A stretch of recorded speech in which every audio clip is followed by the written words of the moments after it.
മോളെ പഠിക്കുവല്ലേടി? ആ പഠിക്കോ മമ്മി. 12 മണി വരെ ഒന്നും ഇരിക്കണ്ട കേട്ടോ, നാളെ പരീക്ഷയ്ക്ക് പോകേണ്ടതല്ലേ. ആ ടെൻഷൻ ഒന്നും ഇല്ലാതെ റിലാക്സ് ചെയ്ത് പഠിക്കൂ കേട്ടോ. ആ മമ്മി എന്നാ കുറച്ച് സമയം പ്രാർത്ഥിച്ചിട്ട് വരാം. ശരി മമ്മി.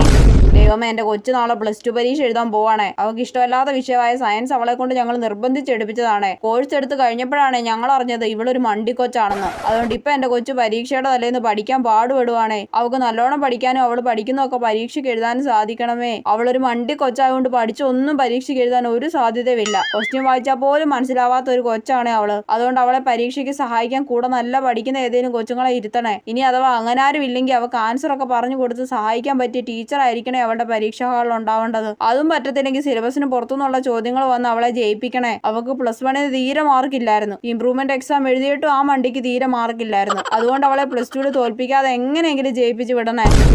മോള് ജയിക്കാൻ മമ്മി നല്ലോണം പ്രാർത്ഥിച്ചിട്ടുണ്ട് കേട്ടോ. Thanks mummy.